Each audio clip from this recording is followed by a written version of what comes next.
If you say my brain, that means it's yours. What is yours can't be you, right? It's a colloquialism that we use because I need to refer to this one in here. These are impressions that we have taken in. I think there's a possibility that it's exactly what happens. If one does this, then you will see perception will explode in ways that they have not imagined possible.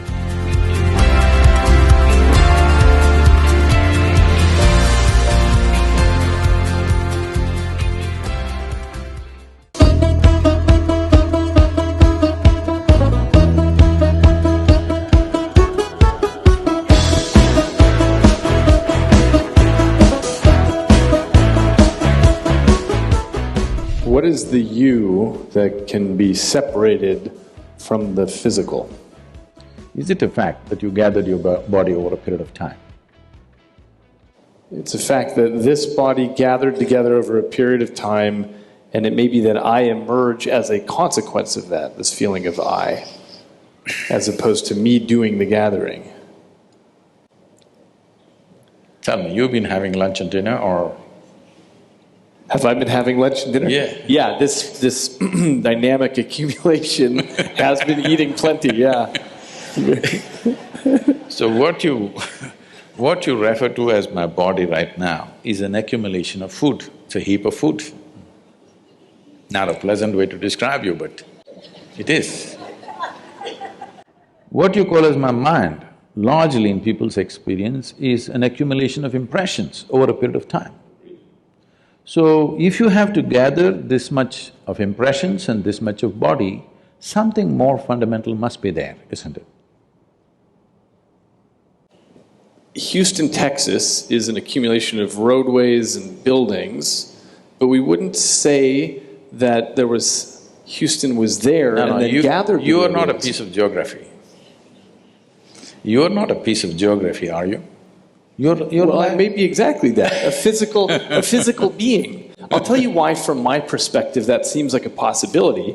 It's because we're across the street from the world's largest medical center, and every day there are thousands of people there whose geography is changing because of Alzheimer's or stroke or tumor or traumatic brain injury, and who they are changes. It doesn't seem like there's something fundamental that outlasts damage to the tissue. See, you're talking about thought and emotion. The biggest mistake we have made is, we have given too much significance to human thought. Whatever you think is only happening from the limited data that you have gathered, yes or no? Yes. So the data that you and me have gathered, however big we may think it is, in terms of the cosmos, it's minuscule, it's nothing. It's really not of any consequence. So from this minuscule of data that we have gathered, we are generating some thought which could be useful in making our lives, it could be useful in creating a few things, it could be useful fundamentally for our survival and to enhancement of our survival process, all this. But it doesn't give you access to life. Thought and emotion is psychological drama that's happening within you. You can conduct it any way you want. You're talking about somebody had a tumor or Alzheimer's or an accident or something and the drama went wrong. The drama can go wrong even without any of those ailments. You ask people. People's drama goes wrong without any accident or injury or ailment, just like that, drama goes wrong on a daily basis for a lot of people. We usually give that a name, though, something like depression or a psychotic break. That's a business. Not one I'm making any money on. I'm saying there's only this much. Either your faculties are taking instructions from you, or they have become compulsive for some reason, all right? Either your body and mind, you can conduct it consciously, or it's become compulsive. That's all that's happening. Whether you call it physical ailment or mental ailment, all that's happened is just this, that your fundamental faculties of existence on this planet is your body and your mind. These two things, you have lost grip over them. So it can become this kind of ailment or that kind of ailment or whatever, but fundamentally you have lost charge. That's all that's happened. If your body and your brain took instructions from you, would you create depression? Would you create illness? Would you create anything? You would create highest level of pleasantness for you, isn't it? We certainly would if there were a separate you that could gain that control. See, we can come to this like this. There is something called… because I see that you keep referring my brain. If you say my brain, that means it's yours. What is yours can't be you, right? It's a colloquialism that we use because I need to refer to this one in here. I need to specify which brain I'm talking about. See, when I say my hand, I know even without my hand I can still exist. Similarly, if certain parts of the brain are gone, our ability to think and feel the way we were doing it earlier may be gone, but still that person is not gone. That's the question. So if I lose a little part of my finger, I'm still me, but if I lose a chunk of brain tissue that same size, I can be someone completely different. No, you're talking about personality.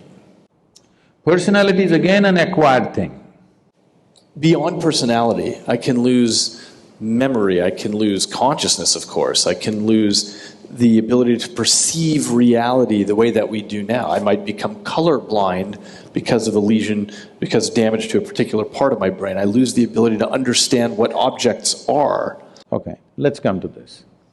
See, suppose somebody became colorblind because of an injury or whatever that happened to them, unfortunately. That person still knows, I have become colorblind, isn't it? He's still there. It's true for the person who becomes colorblind, but it's not true for example, a person who is born colorblind. They don't even have a concept that they could be. They don't have a concept of color. So let's take a person who's born blind entirely. They don't even have a concept of vision. So who's the you for them? Do they… Say, even a person who has visually impaired, who's never seen the world around, he still exists within himself. He's as much a man or a woman as anybody else can be. It's just that if all of us were blind, we would be quite a fine society without eyes. Yes, isn't it? Only because somebody has and I don't have, in comparison I have a problem. Otherwise, if none of us had eyes, you think we wouldn't have found our way around? We would have.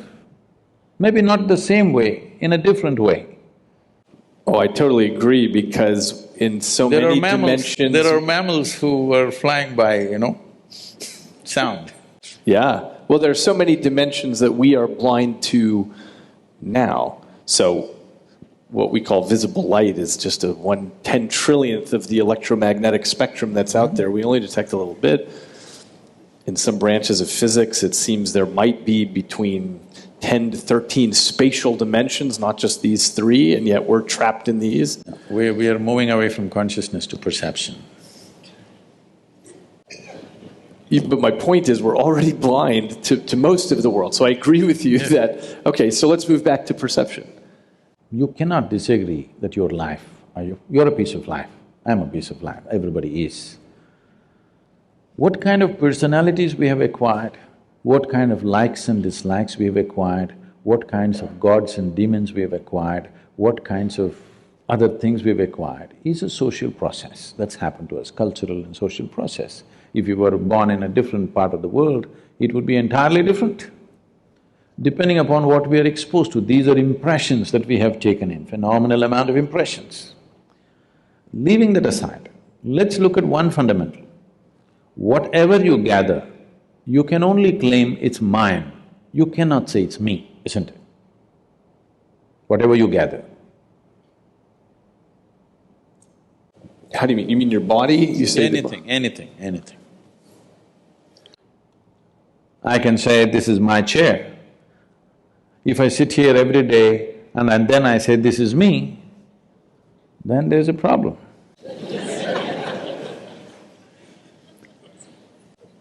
I think there's a possibility that it's exactly what happens, that the stuff that this piece of life can end up controlling becomes me. The reason I think of this as my hand is because it's most of the time is under the control. My hand is okay, no problem. My hand is okay, me is the problem.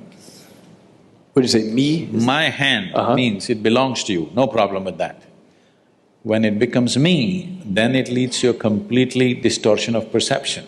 Okay, I think so. You're talking about identity, what you identify yourself as. The nature of the mind is such, it is looking for because human intellect and human intelligence has broken out of a certain bond which was there for every other creature, that they could function like an automated machine through certain instinctual process. What has happened with the human being with the process of evolution is, the human being has broken out of that instinctual process, and there is an intelligence which has to function consciously. But functioning consciously means every moment of life is an exploration, which is too scary for a whole lot of people. So the best thing is identify with something which gives you some sense of what you are. But this some sense of what you are, which you took on based on your social and cultural backgrounds, what you took on, makes sense for your survival process, but not for explorative process. It doesn't explore life, it keeps you sane. It's a good solace, it keeps you… it helps you to sleep well in the night, but it doesn't awaken a different dimension of knowing, it doesn't awaken the possibility of exploring dimensions which are not yet within you. So if this has to happen, the most important thing is to be able to sit here not identified with anything. When I said, it's so hard to remain uneducated in this world, because everybody is busy wanting to teach you something. This is all I did in my life, to remain uneducated, not to be influenced by parents, by family, by religion that's happening around you, culture that's happening around you, education that people are forcing on you, just to be the way creation intended you to be, simply. See, I may not fit into the university milieu, but I'm okay, you know. Just simply the way you were born.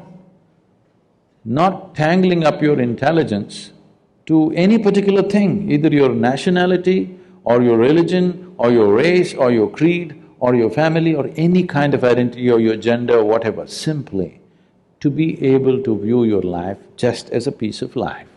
If one does this, then you will see perception will explode in ways that they have not imagined possible.